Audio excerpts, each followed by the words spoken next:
यही नाम दिए थे जो 5 नाम मैं अभी आपको बताता हूं, और इनसे नाम से मुक्ति होगी। बाकी अन्य भगवान गणेश की मूर्ति बनाकर कितनी पूजा कर लो, वो कति प्रसन्न नहीं होगा। भगवान गणेश जी की जो कमल है, वो कमल में वो खजाना गड़ा हुआ है, और ये किलियम उसकी चाबी है। वो किलियम, इस चाबी से वो चैनल ऑन हो जाएगा, और फिर भगवान गणेश के लोक में रिद्धि और सिद्धियों के भंडार भरे हुए हैं। फिर वो सुरती उनको देखेगी, वो चार्ज हो जाएगी आत्मा, और फिर भगवान गणेश के गुण उसमें आ जाएंगे, वो अपना लाभ उठाया करेगी। भगवान गणेश उन पर प्रसन्न होंगे, तब उनके काम सरेंगे। या भगवान गणेश की कितनी बढ़िया मूर्ति बना लो और कितनी उसकी पूजा कर लो, परमात्मा वो गणेश खुश नहीं होंगे, वो प्रसन्न होंगे जब उनसे आपका संपर्क हो जाएगा, आप उस खजाने की चाबी मिल जाएगी, तब आपको लाभ होगा। क्योंकि कोई भी भगवान है, किसी भी इष्ट की आप साधना करते हो नाम से होगी, अन्य साधनाओं से भगवान प्रसन्न नहीं होते। नहीं तो नाम दान की कोई भी महिमा नहीं होती, ना कोई जानता कि नाम भी कोई दान होता है। तो उसमें पार्वती को कहते हैं कि देखो, अब जैसे प्रणाम किया, दोनों श्वास चल पड़े, आत्मा अंदर पहुंची, सुषुम्ना के माध्यम से एक नाड़ी जाती है, वो पहले मूल कमल में खुली जाके। अब कहते हैं देखो यहां पर इसमें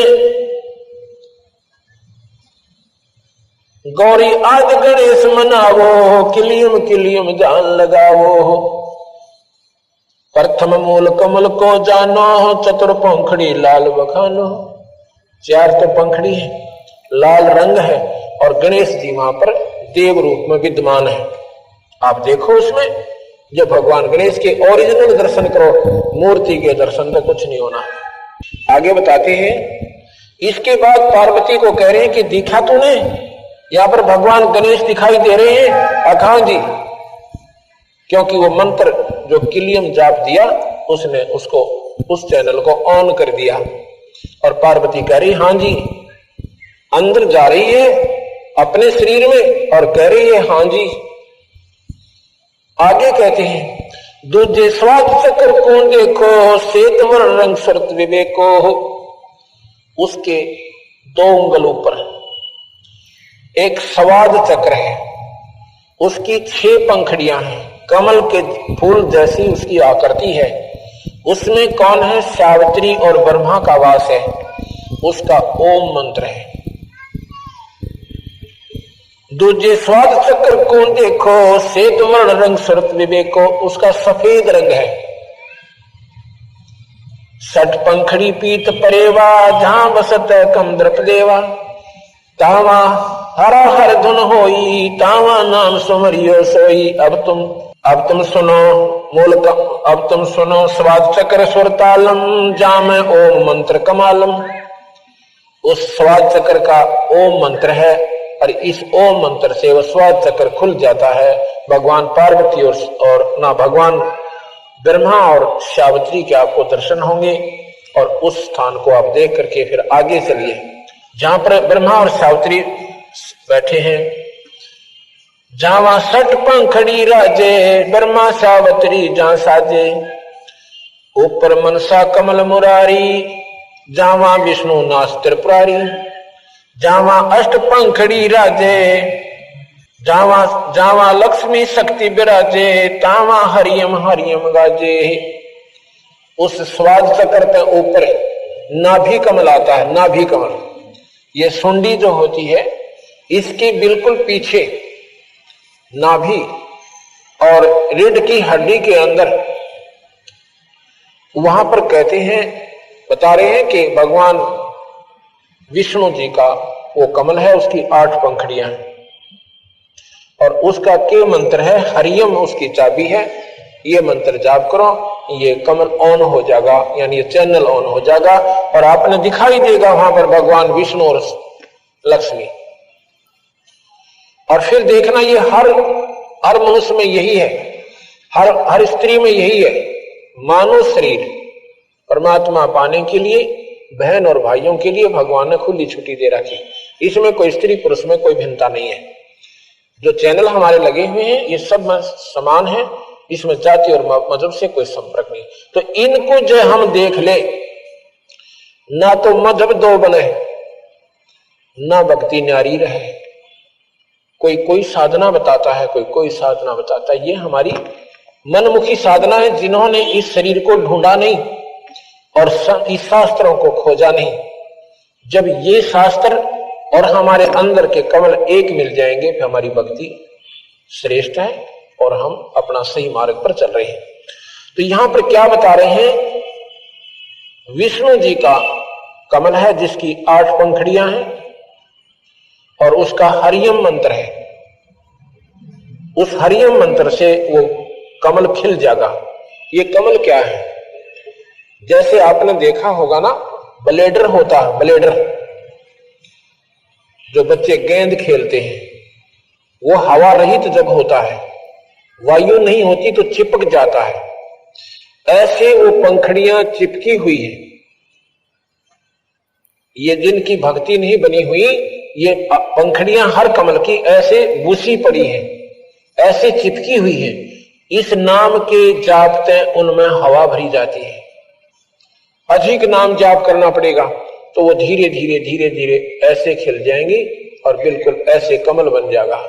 जब वो खिल जाएंगे तो उनके बीच में एक बहुत टिकारी सी होती है, एक सुई की नोक टिक ऐसी एक रोशनी सी निकलेगी।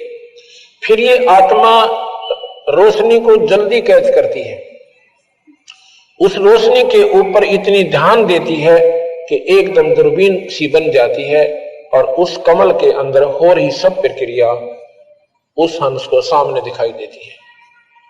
उस लोक में भगवान विष्णु दिखेंगे और साथ में लक्ष्मी मां दिखेगी और फिर आपको उस नाम की कमाई से वो कमल खिल जाएगा और आपके भगवान विष्णु की प्राप्ति होगी। ऐसे तुम स्थान उस लोक में स्थायी स्थान पाओगे। उसके बाद क्या बताते हैं कि यहां हृदय कमल है। ये दोनों सतनों के जो निशान हैं, इनके पैरेलल आ जाइए यहां और बिल्कुल बैकबोन के पीछे, वहां पर हृदय कमल है। ये दिल नहीं, एक कमल है न्यारा, हृदय माने बीच में, मध्य। उसमें 12 पंखड़ी का एक अंतड़ियों की बनी हुई कमल के फूल की आकृति है, उसकी 12 पंखड़ियां यानी पतियां हैं और उसमें सोहम मंत्र है उसका। उस सोहम नाम से वो खिल जाता है और खुल जाता है, चैनल ऑन हो जाता है। भगवान शिव के लोक की पार्वती और शिव आपने दिखाई देंगे और फिर आपकी भक्ति उस लोक की प्रफुल्लित हो जाएगी। ऊपर अब सुनो, हृदय कमल कमालम जामा द्वादश दल का ख्यालम। अब तुम हृदय कमल कमालम, उस हृदय कमल को के कमाल दिखाता हूं, उसके अंदर हो रहे खेल दिखाता हूं। उसमें 12 दल का ख्यालम, 12 माने 12 कमलों का एक फूल है। जावा शिव शक्ति बिराजे, सोहम नाद अनंत धुन गाजे। उसमें भगवान शिव और पार्वती, शक्ति माने माई, उसमें भगवान शिव और पार्वती यानी शक्ति रहते हैं। उनका सोहम जाप है। इस जाप से वो कमल खिल जाएगा और आपको भगवान शिव के लाभ प्राप्त होने शुरू हो जाएंगे। ऊपर सोटस कमल समूला, जावा नाम श्री रंग तुला। अब देखो, ये कंठ कमल है, ये कंठ है हमारा। इसके पीछे, इसके सामने और जहां पर ये रीढ़ की हड्डी बेंड होती है थोड़ी सी ऐसे ऊपर आके, वहां पर एक ऐसा चौड़ा सा स्थान है, उसमें 16 पंखड़ी का कमल है। उसमें ये सेना वाली माया, आदि माया, अष्टंगी, आदि भवानी, ये इसका कमल है। इसका सीरियम जाप है, सीरियम, और सीरियम जाप से ये कमल, ये चैनल खुल जाता है और उस माई का जो भी वहां पर आपको दिखाई देगा वो स्वयं देखने से ही बनेगा। 2 दल कमल प्रेखा ध्यानो, दो दल कमल परे खो ध्याना, ब्रह्मरंध्र की घाटी जाना, बंकापुर बंकी है नगरी, घाट बाट कुछ पंथ न डगरी। अब क्या बताते हैं, इसके ऊपर चलो आगे, त्रिकुटी आएगी, उसमें दो पंखड़ियों का कमल है, एक पंखड़ी सफेद है एक काली है। यहां से ऊपर एक और नाम चलता है, उसको सत्य नाम कहते हैं। वो फिर आपको त्रिकुटी से ऊपर आगे लेके जाएगा। उसके बाद क्या है, यहां पर एक 1000 पंखड़ी का कमल है। ये जो शिखा है ना, शिखा चोटी जिसे कहते हैं, इसके नीचे 1000 पंखड़ियों का एक कमल बना हुआ है। उसमें निरंजन भगवान रहते हैं, ज्योति निरंजन, जिसको निरंकार ईश्वर कहते हैं, जिसको प्रकाश में परमात्मा कहते हैं, जिसे ब्रह्म कहते हैं। और उनको प्राप्ति क्या है, उसकी विधि न्यारी है। यहां तक तो ये कमल इन मंत्रों से खुल जाएंगे। उसके बाद एक श्वास का सिमरण होता है, उस श्वास के सिमरण से हम उस निरंजन के लोक में पहुंचेंगे। ये यहां के पंतांजलि योग दर्शन, वशिष्ठ योग, इसमें केवल सहस्रार कमल तक के मार्ग तक का ही मार्गदर्शन है। अब हमारा यहां से मार्ग और ऊपर को शुरू होता है, क्योंकि ये ब्रह्म तक की प्राप्ति का साधन है। हमने ब्रह्म को छोड़ पार ब्रह्म, और पार ब्रह्म को छोड़ हमने पूर्ण ब्रह्म को प्राप्त करना है। आपने 3 नाम सुने होंगे, ब्रह्म सुना होगा, आपने परब्रह्म भी सुना होगा, आपने पूर्ण ब्रह्म भी सुना होगा। अब यहां से हमारा जो कबीर भगवान का, कबीर साहब का जो मत है, अब यहां से आगे शुरू होता है। पार्वती ने सहस्रार कमल तक की उपलब्धि की, इन 5 नामों का जाप किया, उनको चौथी मुक्ति प्राप्त हुई। जब तक भगवान शिव रहेंगे, पार्वती उनके साथ रहेगी, अब मरेगी नहीं। लेकिन एक समय आएगा कि भगवान शिव भी मरेंगे और पार्वती भी मरेगी। वो कब आएगा, जब कल्प का अंत होगा। गीता जी में लिखा है कि अर्जुन, जब ये कल्प अंत होगा, ना ब्रह्मा रहे, ना विष्णु रहे, ना शिव रहे, और ना इनके ये लोक रहे, ना स्वर्ग रहे, केवल उस टाइम एक ब्रह्मलोक रहेगा। ब्रह्मलोक क्या है, ये आपको थोड़ी कथा सुनाता हूं, क्योंकि हमारी जो कबीर साहब की जो प्रक्रिया, कबीर साहब के बारे में जानकारी हम क्या बताना आपको चाहते हैं, वो इस कथा के बाद शुरू होगी। जब तक आपने ये कथा याद नहीं होगी जो मैं अब सुनाने जा रहा हूं, तब तक आप ABCD कबीर साहब के बारे में नहीं जान सकते। इस कथा को मैं रोजाना सुनाऊंगा 5-6 दिन, क्योंकि इस कथा के बिना हमारे सारे शास्त्र अधूरे हैं, इनकम्प्लीट हैं। आपने विष्णु पुराण पढ़ा हो, उसमें लिखा है कि विष्णु सर्वशक्तिमान है, और विष्णु जी से ही ब्रह्मा और शिव की उत्पत्ति हुई है। अगर नहीं पढ़ा हो तो ये मेरे पास रखा है, इसको पढ़ सकते हो। अच्छा, फिर शिव पुराण में क्या लिखा है कि भगवान शिव से, ये शिव महापुराण है, भगवान शिव से ब्रह्मा और विष्णु की उत्पत्ति हुई। आप देखना मैं क्या कहना चाहूं। आपने सत्संग बहुत सुने होंगे, क्योंकि जो पुण्यात्मा है वो परमात्मा की तलाश में है, और ढूंढते भी रहना चाहिए, घूमते भी रहना चाहिए। ज्ञान सब संतों के सुनने चाहिए, लेकिन जब आपका समय आएगा, अपने आप आपको ज्ञान हो जाएगा कि हम कहां खड़े थे। ये देवी भागवत महापुराण ये पढ़िए, इसमें क्या लिखा है कि ये ब्रह्मा विष्णु महेश की माता है। शेरा वाली ये जो माता आप देख रहे हो शेर पे, ये ब्रह्मा विष्णु महेश की माता है। तीसरे सकंद में पढ़ियो इसको। और इनके पिता कौन है? ज्योत निरंजन सनातन भगवान, और यह इनकी मां से तीनवा की ब्रह्मा विष्णु महेश की ये माता है। और इनके पिता कौन है? ज्योत स्वरूपी निरंजन ब्रह्म सनातन भगवान। गीता जी के 5वें अध्याय के, गीता जी के 14वें अध्याय का 3, 4, 5 श्लोक पढ़िए। उसमें यही निरंजन भगवान कहता है, ब्रह्म कहता है, भगवान कृष्ण के शरीर में प्रवेश करके 1000 भुजा का भगवान है वो काल निरंजन, उसको काल निरंजन भी कहते हैं। तो वो कहता है कि प्रकृति तो मेरी पत्नी है। प्रकृति कौन? ये शेरा वाली। और ये सब संसार इसी से उत्पन्न होता है। आगे कहते हैं कि ब्रह्मा विष्णु महेश ये प्रकृति से उत्पन्न हुए, इस शेरा वाली से उत्पन्न हुए। 14वें अध्याय का 3, 4 और 5वां श्लोक आप पढ़ सकते हैं। अब मैं क्या बताना चाहूं तो इन सारे शास्त्रों को सुचारू करेंगे कबीर साहब के ज्ञान से। आपने ब्रह्म सुना, परब्रह्म सुना और पूर्ण ब्रह्म सुना, लेकिन इसका भेद नहीं पाया।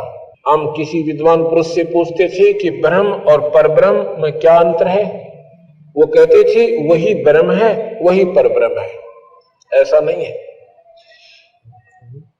दादा और परदादा, एक तो फादर, एक ग्रैंड फादर, और एक ग्रैंड फादर का भी फादर, उसको परदादा कहते हैं। एक तो दादा ग्रैंड फादर, और ग्रैंड फादर का भी पिताजी, उसको परदादा कहते हैं। परदादा यानी दादा से भी बड़ा।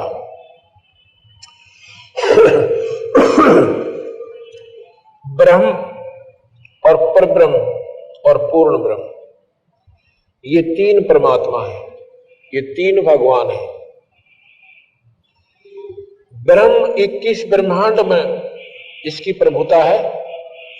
इस ब्रह्म के 3 बेटे हैं, ब्रह्मा विष्णु महेश। इन तीनों को 3 लोक का राज्य दे रखा है। 3 लोक के अंदर इनकी प्रभुता है। ब्रह्मा शरीर बनाता है, विष्णु पालता है, और शिव जी संहार कर देता है। ये काहे को, ऐसा क्यों करते हैं ये नहीं मालूम, हमें बताएंगे। एक समय की बात है, एक धर्मदास नाम के सेठ थे।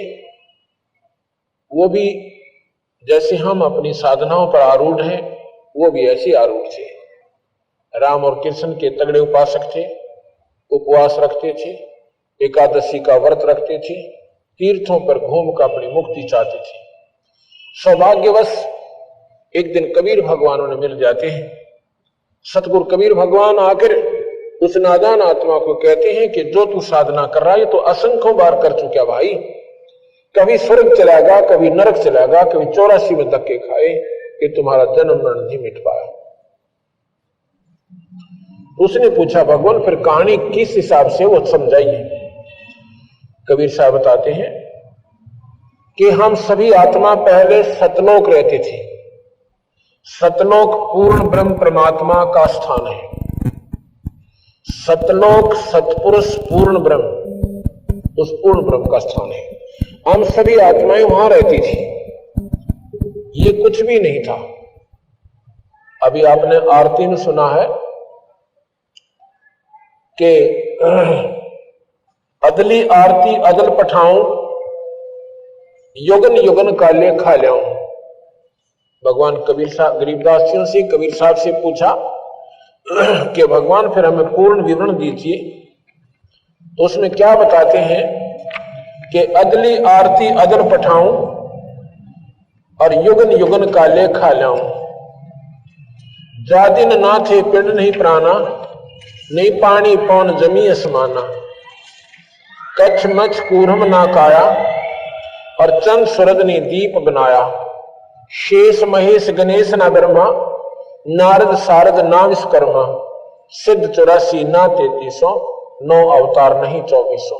ये 5 तत्व ना ही गुण तीना, नाद बिंद ना ही घट सीना। चित्रगुप्त ना कर्तरम बाजी, धर्म राय ना पंडित काजी। जब कुछ भी नहीं था यहाँ पर, ना ये ब्रह्मा था, ना विष्णु था, ना शिव था, ना ही ये लोग थे, ना ये 5 तत्व से जिससे सारी सृष्टि बनाई गई।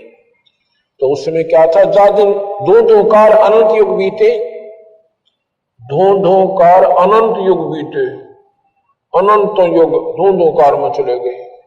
जा दिन कागज कहो किन जीते। तो भगवान से पूछा कबीर साहब से, तो आप कहां थे उस समय? जा दिन थे हम तगत खवासा, जब यहां पर कुछ भी नहीं था और धुंधुकार था, अंधेरा था, तो आप कहां थे? जा दिन थे हम तगत खवासा, तन के पाजी सेवक दासा। शंख युगन पर लो करवाना, हम सतपुरुष के संग रहाना। दास गरीब कबीर का चेहरा, और सतलोक मारा अमरापुर डेरा। हम सतलोक में रहते थे। हम सभी आत्मा जितनी भी यहां पर 21 ब्रह्मांड में कष्ट पा रही हैं, कोई गधा बना हुआ है, कोई कुत्ते और कुतिया बनी हुई है, कोई गंदी नाली के कीड़े बने हुए हैं, यहां मनुष्य शरीर में आए हुए हैं। ये उन्हीं 84 लाख दुनियों के प्राणियों में से हम बाहर आए हैं, और हमें एक शुभ अवसर मिला है कि हम अपना उस आत्म कल्याण कर सकते हैं।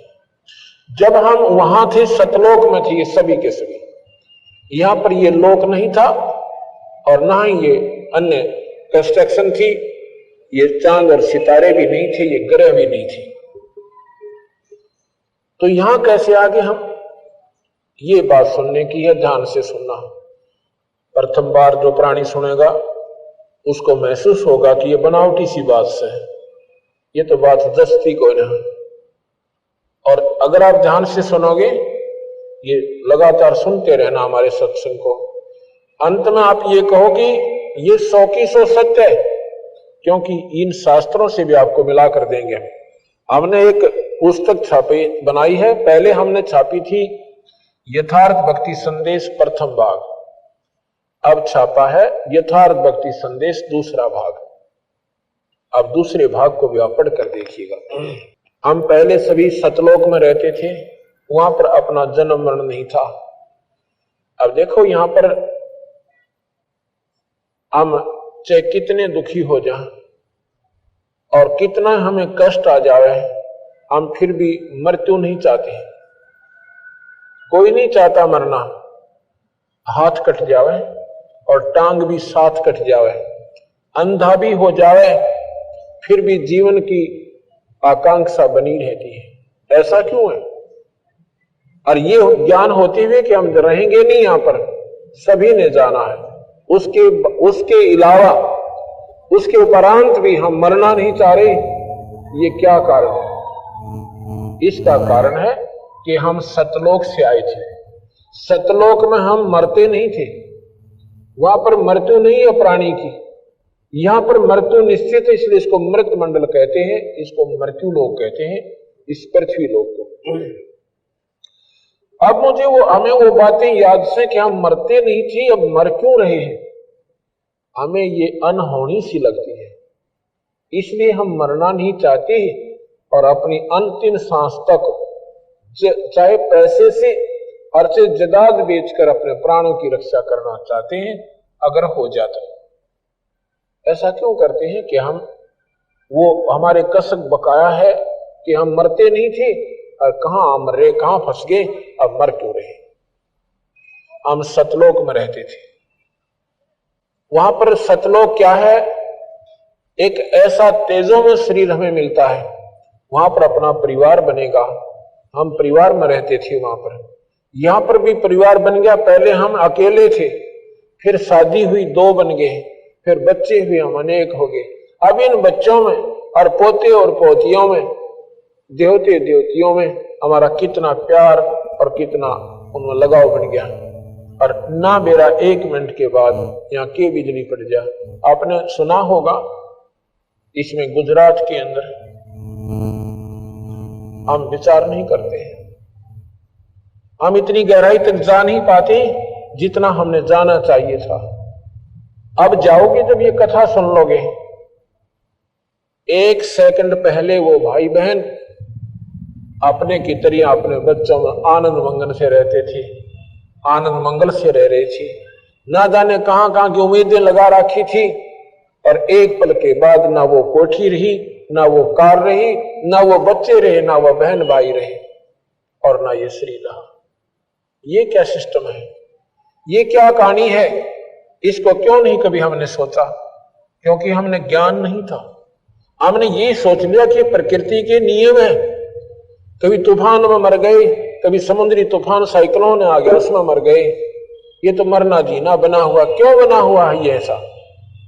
ये क्या काहे का जीवन हमारा, जब 1 सेकंड का भरोसा नहीं हमारे साथ क्या बन जाए और क्या कहानी में बीत जाए। इसके लिए कबीर भगवान का ज्ञान हमें सुनना पड़ेगा। क्या होता है कि हम पहले सभी सतलोक रहते थे, सभी जीवात्मा सतलोक में रहती थी, आनंद से रहते थे, हमारे बच्चे थे। या तो टेम्परेरी परिवार से हमारा ये नकली परिवार है, हम सदा इसमें नहीं रह सकते। वहां हमारा स्थायी परिवार है। जैसे यहां संस्कारवश परिवार बन गया, ऐसे संस्कारवश अपना सतलोक में परिवार बन जाएगा, जो कबीर साहब की भक्ति हम जो मंत्र देते हैं उसके आधार पर करते हुए वहां पहुंच जाओगे अपने आप ऑटोमेटिक, और वहां जाकर आपका फिर मरण कभी नहीं होगा। और वहां पर तेज पुंज के सब भोजन होते हैं, अमृत आहार है वहां पे। जैसे यहां पर 5 तत्व से फल बने, इससे आम भी 5 तत्व से बने और केले भी 5 तत्व से बने।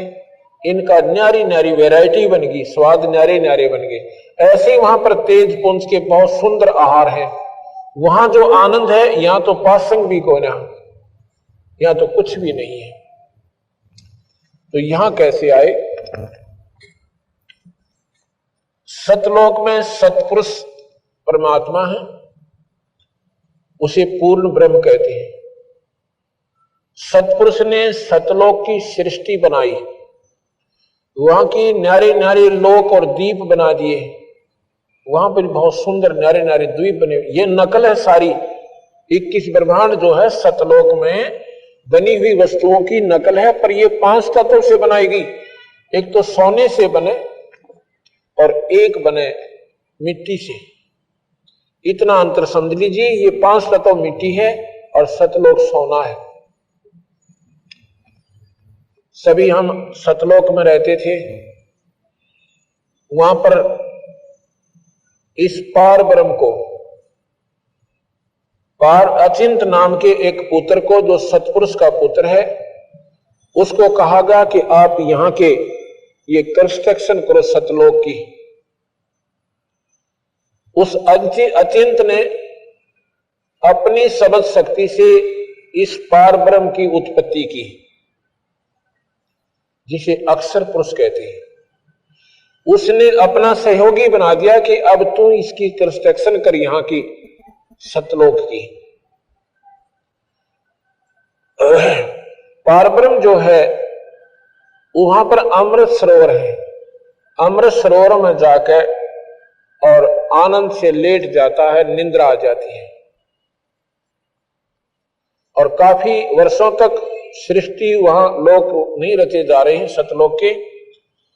तो पता चला, सतपुरुष ने कहा कि वो अचिंत खड़ा हो, आवाज नहीं सुनी। उसमें एक अमृत तत्व से एक अंडा बनाया, उस अंडे को उस अमृत सरोवर में डाल दिया, बहुत बड़ा अंडा, एग। और जब वो अमृत में उस सरोवर में जा रहा है गड़गड़ गड़गड़ करता हुआ, तो पार ब्रह्म की आंखें खुल जाती हैं, निंद्रा भंग हो जाती है। जब निंद्रा भंग होती है, इंसान एक कोपित नजर से देखता है, जो कच्ची नींद उठ जाते हैं। कच्ची निद्रा भंग होती है तो कुछ क्रोध से सा होता है। उस कोप से उसने दृष्टि से देखा, किसने? पार ब्रह्म ने। तो उस अंडे को देखा तो वो फूट जाता है, अंडा 2 भाग हो जाता है। उसमें से इस ब्रह्म की उत्पत्ति हुई। अब ध्यान से सुनना, उस अंडे से इस निरंजन की उत्पत्ति हुई, ज्योति निरंजन की। ज्योति निरंजन कहो, इसे ब्रह्म कहो। तो जब ये अंडा फट गया, उसमें वो निकला, आकाशवाणी हुई सतपुरुष की। उन्होंने कहा कि तुम दोनों बाहर आओ। परब्रह्म से कहा कि तेरी ड्यूटी लगाई थी कि तूने यहां सृष्टि रचनी थी, यहाँ की कंस्ट्रक्शन करनी थी, और तू निंद्रा में था, इसलिए हमने तेरे को जगाने के लिए ये अंडा छोड़ा था। अब तेरी दृष्टि से ये फूट जाने से इसमें से ज्योति निरंजन निकला। अब उन तीनों को, अचिंत, पारब्रह्म और ब्रह्म, ब्रह्म कहो, ज्योति निरंजन कहो, इसे काल भगवान कहो, और परब्रह्म, ये तीनों एक लोक में रहने लगे। कुछ दिनों के बाद इस ज्योति निरंजन के मन में आता है कि ये स्थान हमारे लिए बहुत कम है, बाकी 16 भाई हैं, वो तो न्यारे न्यारे रह रहे हैं और हम एक लोक में रह रहे हैं। तो इसके मन में के खरपतवार हो गया कि मैं अपना न्यारा राज रचूं, और राज पाने के लिए तप करना होता है। 70 युग तक इस काल भगवान ने, ज्योति निरंजन ने, इस ब्रह्म ने 70 युग तक उस पूर्ण ब्रह्म परमात्मा का आसरा तकिया और तप किया। हम अपने पिता, अपने पूर्ण परमात्मा सत्पुरुष को, पूर्ण ब्रह्म को, उसकी तरफ से हम उल्टे हट गए, और उस जो तपस्या कर रहा था उसमें हमारी आस्था बन गई, इंटरनल कनेक्शन हो गया उनसे, अंदर से कसक बन गई, अपने मालिक ने भूल गए। आकाशवाणी हुई थी कि नादानो, इसकी नादानी को मत देखो, ये अच्छी क्रिया नहीं है जो ये कर रहा है। पर हमारे मन में जैसे बच्चा हो ना, वो जहां आसक्त हो गया, होएगा तो सारा परिवार उसको मना करो, वो मानता नहीं। ऐसे हम इंटरनल कनेक्शन उसमें कर बैठे, ऊपर से ऐसे बैठे रहे। लेकिन पूर्ण ब्रह्म परमात्मा जानी जान थी, हमारी हृदय की भावना जानते थे। उन्होंने क्या किया, जब 70 युग तप किया, उसने मांगा कि क्या चाहता है बोलो। तो निरंजन कहने लगा, मुझे जीव दे दो भगवान, मेरा अकेले का मन नहीं लगता। भाई जीव जब दूंगा, इनमें से कोई जाना चाहती है जीवात्मा ये यहाँ की, तो आप ले सकते हो, ऐसे जीव मैं अपनी मर्जी से नहीं दूंगा। इनसे पूछो अगर कोई तेरे साथ जाना चाहता है। तो हम तो सारे तैयार बैठे थे, क्योंकि उसके ऊपर आसक्त हो गए थे। वो बहुत प्यारा लगा था हमें ये ज्योति निरंजन। क्यों इसने वो तेरे की 70 युग तप किया, एक टांग पकड़ा होके, और फिर 70 युग तप किया, ओहो ये तो बहुत कमाल कर दिया। और ये बीमारी आज हमारा लगी हुई है। हम किसी साधु को अगर तपस्या करते हुए देख ले और कहते हैं ये महात्मा 12 वर्ष से खड़ा है, बैठता को नहीं है, तो उसका प्रतिफल क्या होगा, उसका रिजल्ट क्या होगा, इसका हमने नहीं बेरा। पर हम न जरूर जानते हैं भाई है बहुत मुश्किल काम है जो ये कर रहा है, और कुछ ना कुछ इसको बहुत अच्छी प्राप्ति होगी। नहीं, तप से राज राज मदमानम, जन्म तीसरे शुक्र सवानम। तप का प्रतिफल क्या होगा, इस जन्म में जो तपस्या कर रहे हैं, अगले जन्म में छोटे मोटे पद पोस्ट गवर्नमेंट में हिस्सा हो जाएगा। कोई डिप्टी कमिश्नर बन जाएगा, कोई डिस्ट्रिक्ट मजिस्ट्रेट लग जाएगा, कोई 5 साल एमएलए या एमपी रह जाएगा, कोई मंत्री के पद न पाकर राजी हो जाएगा, और तीसरे जन्म में कुत्ते की जूनी में जाएंगे, गधे बनेंगे जो राम नाम को नहीं जपते। तप से कोई प्राप्ति अच्छी नहीं होती। तप से राज और राज मदमानम, जब राजा बन जाता है ये प्राणी, इसमें बहुत अभिमान हो जाता है। अभिमान वश इतने आंदस कर बैठता है कि फिर अगले जन्म में पशु दुनिया में चला जाता है, गधा और कुत्ता बन जाता है। ये मुक्ति का मार्ग तप नहीं है। लेकिन हमारे लिए तो एक महान काम नजर आया था कि वो तेरे की देखो तो ये कितने दिनों से खड़ा है, तो जी हम अपने मालिक न भूल गए, उस पूर्ण ब्रह्म परमात्मा जो सुखदाता है, जो दयालु भगवान है। हम इस ज्योत निरंजन की इस ड्रामेबाजी पर आसक्त हो गए। तो ये आया हमारे पास, हम तो पहले प्रसन्न थे, इसके ऊपर आसक्त हो रहे थे। इसने कहा कि तुम मेरे साथ चलोगे, वहां पर स्वर्ग बनाऊंगा, इसे बढ़िया बढ़िया हीरे पन्ने जड़ूंगा और वहां पर बाग बगीचे बनाएंगे, मौज मारा करेंगे, बड़े खुश रहेंगे। हमने तो कहने लगा जो जाना चाहता हाथ खड़ा कर लो, सतपुरुष ने कहा, पूर्ण ब्रह्म। तो जी सबसे पहले जिस आत्मा ने हाथ किया था उसका ऑटोमेटिक नंबर भगवान के पास, पूर्ण ब्रह्म के पास पहुंच गया। और फिर हमने सभी ने ऐसे हाथ खड़े कर दिए, हाथ जोड़ दिए ऊपर ने कि मैं भी जाना चाहता हूं, मैं भी जाना चाहता हूं। असंख्यों प्राणियों ने इस काल निरंजन के साथ आने की स्वीकृति दे दी। जिस आत्मा ने पहले हाथ उठाया था उसको सतपुरुष ने अपने पास बुलाया कि ठीक है तुम जाना चाहते हो जाओ, पर एक काम करो कि हम तुम्हारे को जो इसको देना है ऐसे नहीं देंगे। उसकी लड़की बना दिया, बहुत खूबसूरत लड़की बनाया। उसका नाम क्या रखा? प्रकृति देवी, जिसको अष्टंगी कहते हैं। जगदंबिका भी उसका नाम रखागा, 8 भुजा जिसकी है। वो सुंदर लड़की बना दी। उसमें 2 भुजा थी, बाद में ये अपनी शक्ति प्रदर्शन के लिए 8 भुजा दिखा सकती है, नहीं 2 रूप में रहे, 2 भुजाओं के रूप में रहती है। उस लड़की को, प्रकृति को बनाया लड़की, और सभी जीवात्मा सूक्ष्म रूप में उसके अंदर प्रवेश कर दिया कि जितने जीव निरंजन चाहेगा एक बार आप जबान से बोल देना, उतने जीव बन जाएंगे। शब्द से सृष्टि रची जाएगी। और जाओ निरंजन के पास, क्योंकि तुम निरंजन के अपनी सहमति से जा रहे हो, पर एक ध्यान करना, हम सभी आत्माओं को भगवान ने, सतपुरुष ने यह कहा था कि तुम ये सतनाम मत भूलना और ये सारनाम याद रखना।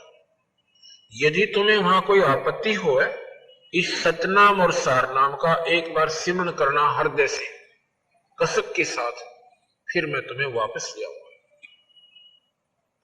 तो हमने सोचा बहुत अच्छा हो गया कि सतनाम और सारनाम है, याद रख लेंगे।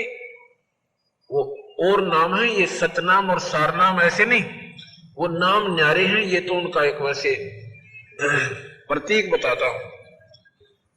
तो जी वो लड़की जो है इस काल निरंजन के पास, इसका नाम बाद में काल पड़ा, पहले ज्योत निरंजन था। ज्योत निरंजन के पास, ब्रह्म के पास वो लड़की लाकर छोड़ दी और कहा कि निरंजन, जितने जीव तू कहेगा ये लड़की एक बार मुंह से बोलेगी, उतने जीव बन जाएंगे। ऐसा कहकर के उसको लड़की दे दी गई। अकेली लड़की को पाकर इस ज्योत निरंजन के मन में एक विशेष विकार उत्पन्न हो गया। वो कामातुर हो गया और अपने आव भाव को बदलकर बुरी नजर से उस लड़की को देखने लगा। उसकी गंदी गतिविधि को देखकर माई ने कहा, इस लड़की ने कहा कि निरंजन मेरे पास सब शक्ति है, जितने जीव तो कहेगा मैं बना दूंगी, पर यह गंदी सृष्टि शुरू मत कर। पर नहीं माना, एक भी नहीं सुनी।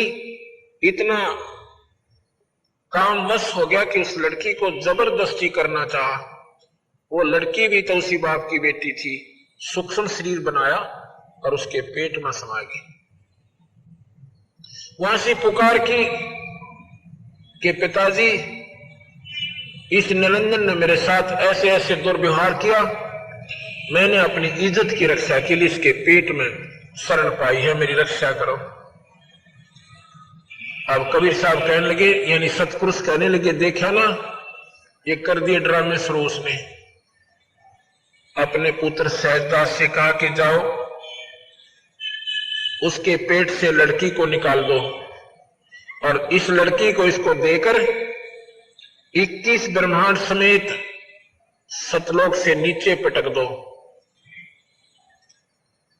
इस काल, इसका आज के बाद इसका नाम काल होगा। 1 लाख जीव रोज खाएगा, 1.25 लाख पैदा करेगा। ये ऐसी गलती का परिणाम इसको भोगना पड़ा। और हम अपने पिता ने छोड़ के, अपने मालिक ने छोड़ के इस नकली पति के अंदर आस्था कर ली। अपने पति को भूल के, उस सतपुरुष पूर्ण ब्रह्म को भूलकर हम इस नकली पति में आसक्त हो गए।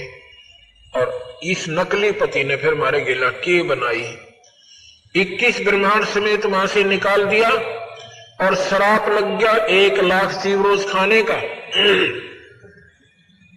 और 1.25 लाख उत्पन्न करने का। आज से तेरा नाम काल होगा। इस काल की 1000 भुजाएं हैं। 21 ब्रह्मांड को लेकर ये बहुत दूर आ गया और साथ में लड़की उसके पेट से निकाल कर दे दी, क्योंकि वो वचनबद्ध होकर दी थी और साथ में उसकी मर्जी से वो आई थी। अब उस माई ने फिर विनय की, निरंजन मेरे पास सबद शक्ति है, जितने जीव तू कहेगा मैं बना दूंगी, यह गंदी सृष्टि शुरू मत कर। पर नहीं माना। जबरदस्ती शादी की और 3 बच्चे उत्पन्न हुए। बड़े का नाम ब्रह्मा रखा, दूसरे का विष्णु रखा और तीसरे का शंकर भगवान। इन तीनों को ड्यूटी दे दी। जब ये सियाने हो गए और स्वयं अंतर्ध्यान हो गया और माई से कहा, आज के बाद मैं किसी को दर्शन नहीं दूंगा। मैं ऐसे लोक में रहूंगा, ना ब्रह्मा आ सकेगा, ना विष्णु आ सकता, ना शिव आ सकता, ना कोई साधक वहां आ सकता। मैं उस ऐसे लोक में रहूंगा। और तू ऐसे करना, माई से कहा, किसको? इस जगदम्बिका को, प्रकृति देवी को, कि जब ये बच्चे सियाने हो जाएं, इनको सागर मंथन पर भेज देना। जो जो वस्तु निकले इनको एक एक बांट देना। जब ये बच्चे सियाने हुए, इनको सागर मंथन पर भेजा। सागर मंथन में पहले 4 वेद निकले। वेद ब्रह्मा ने लिए और उसने इनको पढ़ा। पढ़कर पाया कि इसमें भगवान और है, हमारा पिता कोई और है। तो माई ने कहा, माई से पूछा करते थे कि मां हमारा पिता कौन है? माई कहती थी, बेटा मैं ही तुम्हारा पिता हूं, मैं ही तुम्हारी मां हूं। क्यों कहती थी ऐसे? क्योंकि उसने प्रण कर लिया था, निरंजन ने, आज के बाद मैं किसी को दर्शन नहीं दूंगा। अगर मां कह देती कि तुम्हारा पिता ऐसे ऐसे वहां रहता है और बच्चे कहते हम तो पिता के पास जाएंगे, और बच्चे जिद ला लेते, तो मां कहां ले जाती? ना वहां माई जा सकती, ना ब्रह्मा विष्णु महेश जा सकते। इसलिए मां ने झूठ बोल दिया कि बेटा तुम्हारा कोई पिता कोई नहीं, तुम्हारा पिता नहीं है, मैं तुम्हारी मां हूं, मैं तुम्हारा पिता हूं। जब वेद पढ़े ब्रह्मा ने, उसमें पाया कि सृष्टि का एक और मालिक है, 21 ब्रह्मांड का कोई और मालिक है जिसका नाम ब्रह्म है। उसकी साधना पाने की क्या है कि योग समाधि है, ध्यान लगाएंगे और पिता के दर्शन कर लेंगे। तो ब्रह्मा बोला, मां आप झूठ बोलती हो। कैसे मां? बेटा कि वेदों में लिखा है कि हमारा मालिक हमारा पिता और है, उसका ज्योत में शरीर है, यानी प्रकाश में परमात्मा है। मैं उसको ढूंढूंगा, वेदों में विधि लिख रखी है, समाधि लगाऊंगा। माई कहने लगी, बेटा समाधि लिख रखी है पर पावक होना। शेरा वाली कहती है ब्रह्मा के पुत्र ये तुझे मिलेगा नहीं। अगर नहीं मां तो तू फिर झूठ बोलती है। ब्रह्मा ने 4 युग तक समाधि लगाई और निरंजन के दर्शन नहीं हुए, ब्रह्म के दर्शन नहीं हुए। आखिर में आकाशवाणी हुई निरंजन की कि सृष्टि क्यों नहीं रची जा रही। माई ने कहा कि तेरा जेठा बेटा वो तेरी खोज में गया हुआ है, मेरी नहीं मानता है, उसको कह दो कि मैं दर्शन नहीं दूंगा, वापस आ जावे। माई ने एक लड़की बनाई समझ शक्ति से, उसका नाम गायत्री रखा कि जा बेटी गायत्री अपने भाई को जगा ला। उसने जाकर ब्रह्मा को जगाया कि ब्रह्मा आप वापस चलो और मां बुला रही है और उसके जो है तेरे बिना सृष्टि रची नहीं जा रही है। ब्रह्मा कहता गायत्री मैं चल तो पड़ूं पर मां के आगे झूठा हो जाऊंगा। मैंने कहा था या तो दर्शन करके आऊंगा नहीं तो नहीं आऊंगा। तो भाई फिर एक काम करे तो मेरी झूठी गवाही दे देना। गायत्री से ये ब्रह्मा कहता है कि मेरी झूठी गवाही दे देना कि मैंने पिता के दर्शन हुए तो मैं चलूं, नहीं तो मैंने शर्म आवे, मां के सामने नहीं जाऊंगा। गायत्री बोली एक काम करते हैं, मैं एक लड़की और तैयार कर देती हूं समझ शक्ति से। उसने अपनी समझ शक्ति से एक लड़की और तैयार की और कहा कि अब हम तीनों आप दोनों आपकी गवाह बन जाएंगे, अब चलो। यहां पर ऐसी प्रक्रिया लिखी है कि हम यहां बता भी नहीं सकते आपको, ऐसा उनका जो व्यवहार वहां पर था। तो क्या होता है, तीनों अपना सलाह मशवरा करके आ जाते हैं। माता पूछती है कि बेटा ब्रह्मा अखामा पिता के दर्शन हुए? अकोगे माता जी? भाई कोई प्रमाण बताओ कि ये दोनों गवाह हैं, इनसे पूछो। उनसे पूछा क्यों भाई तुम्हें इसने दर्शन हुए पिता के? कहा जी हमारे सामने दर्शन देकर गए वो तो। अब माई ने सोचा बड़ी भाई कमाल की बात होगी, मुझे तो कहता मैं किसी को दर्शन नहीं दूंगा, पृथ्वी इधर से उधर हो सकती है और इधर से इनको दर्शन दे दिए। तो वो माई अक्षुब्ध होकर निरंजन से नाराज होकर अपने पति थे और एक तरफ बैठ जाती है, कहती संभाल तेरे डमडमे ने, मुझे कहता है दर्शन नहीं दूंगा, इनको तूने दर्शन दे दिए। आकाशवाणी आती है उस निरंजन की ब्रह्म की कि ये तीनों झूठ बोल रहे हैं, मैंने कोई दर्शन नहीं दिए इनता ही।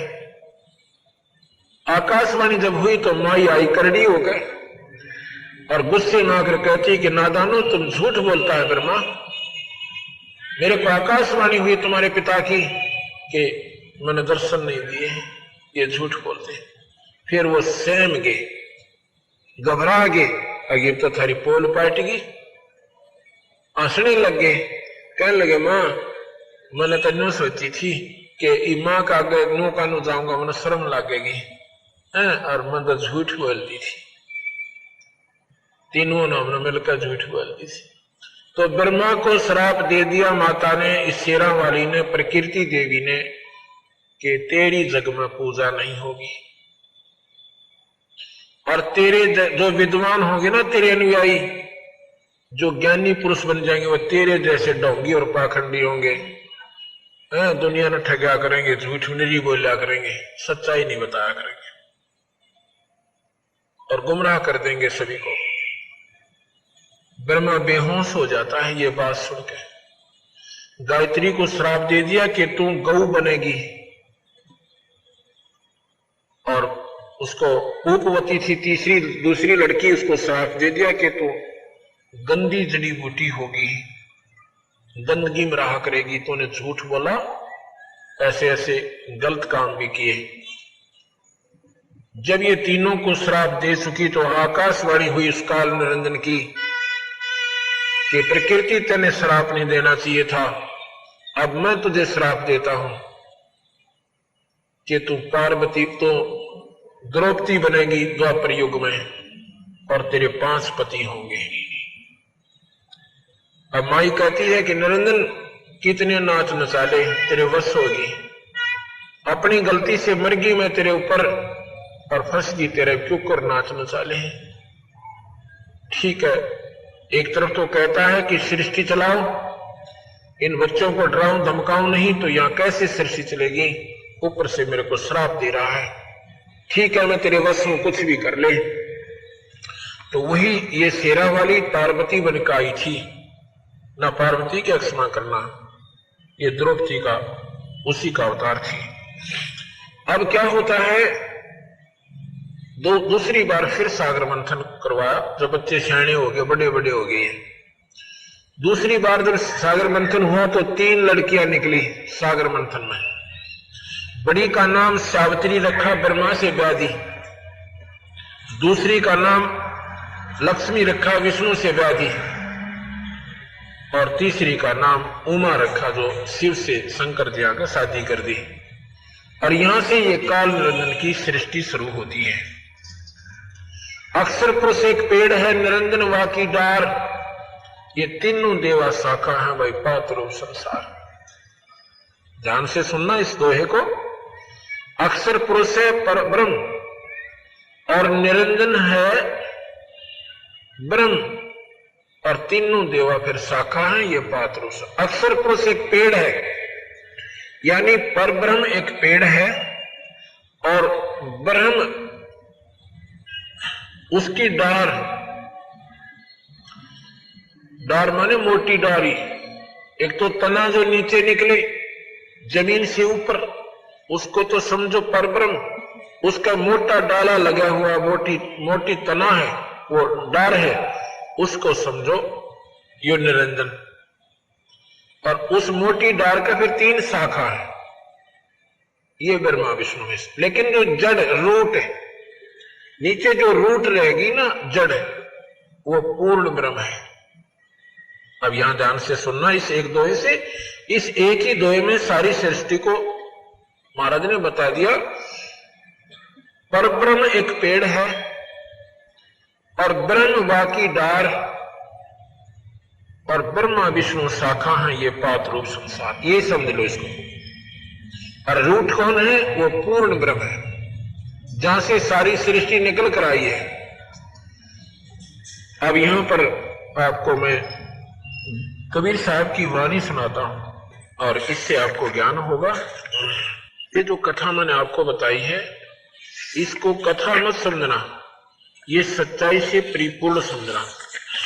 धर्मदास जी को कबीर साहब बताते हैं, धर्मदास ये जग बोराना, कोई न जाने पद निर्वाणा। यही कारण मैं कथा पसारा, जग से कहिए एक राम नियारा। आप ये 5-6 दिन सत्संग अवश्य सुनना। इसमें आपको परमात्मा की परिभाषा आज तक आपने नहीं सुनी होगी, वो सुनाई जाएगी, और तभी आप परमात्मा की तरफ एक विशेष रुचि बनाओगे कि भगवान है क्या, परमात्मा कहते किसे हैं। यही कारण मैं कथा पसारा, जग से कहिए एक राम नियारा। राम क्या चीज है? उसे गॉड कहो, राम कहो, अल्लाह कहो, खुदा कहो, रब कहो, ये भाषा भिन्न शब्द है, शक्ति एक ही है।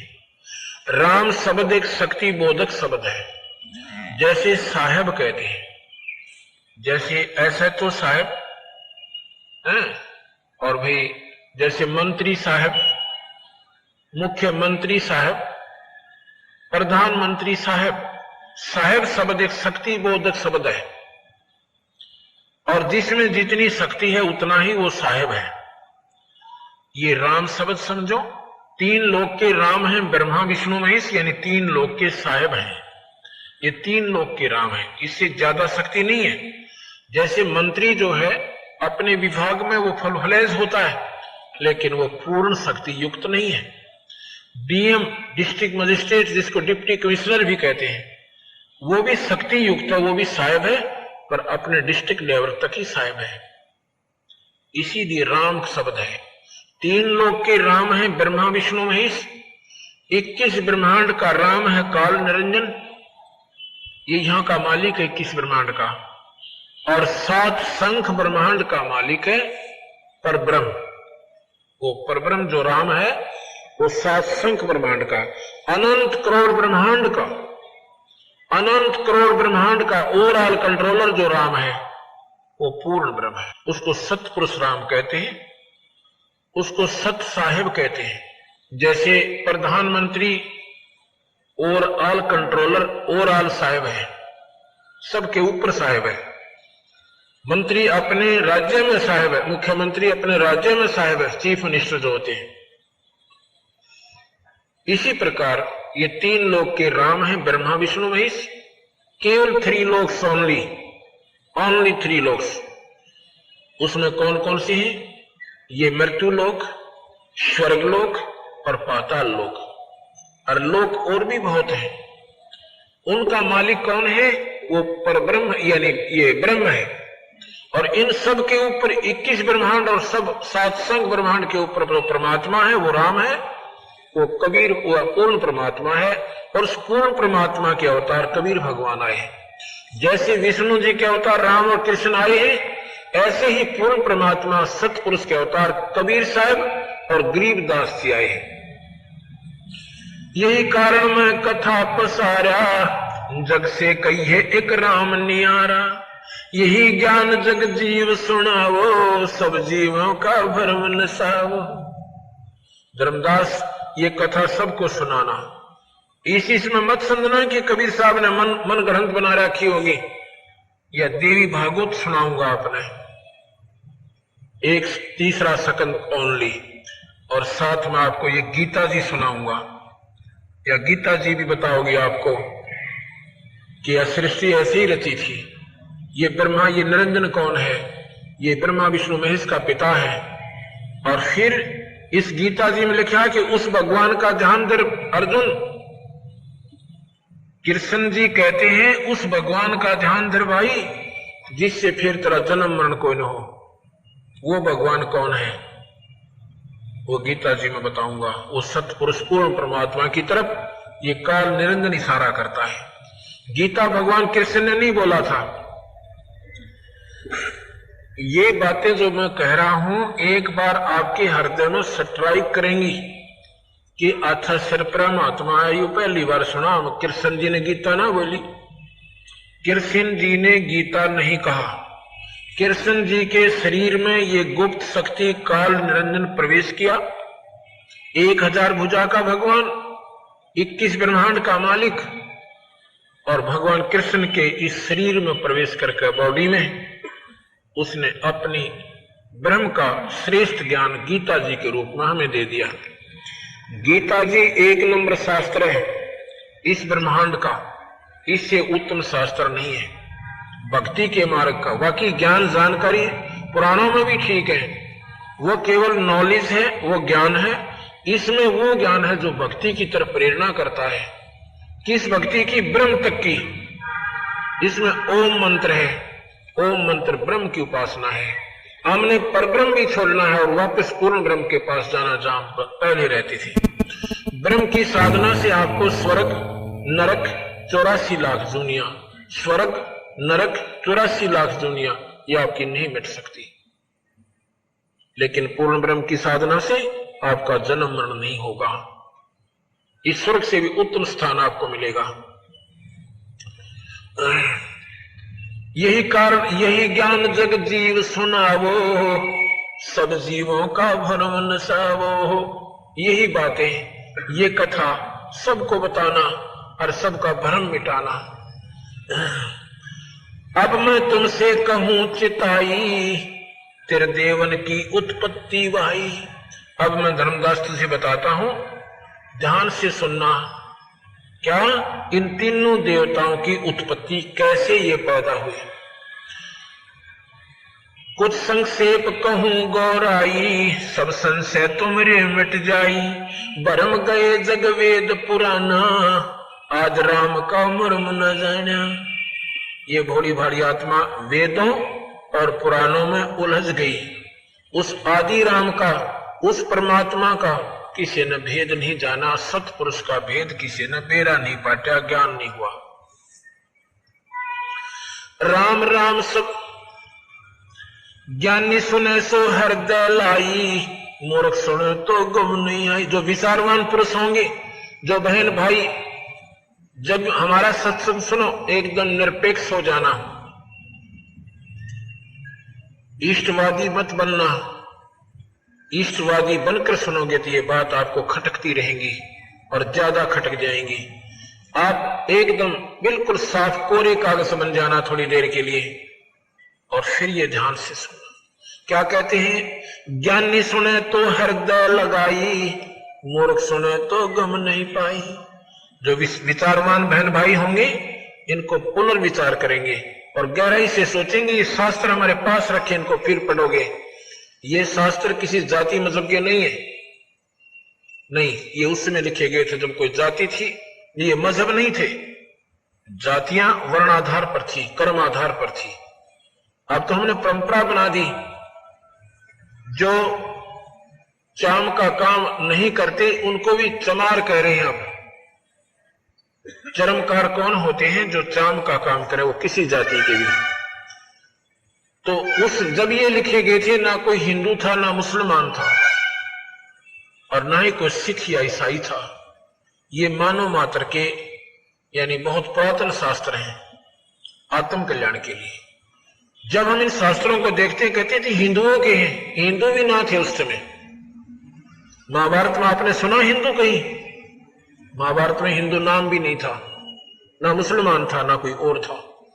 उस समय के ये शास्त्र लिखे हुए, ये निरपेक्ष शास्त्र है, ये बिल्कुल बिल्कुल सही शास्त्र है।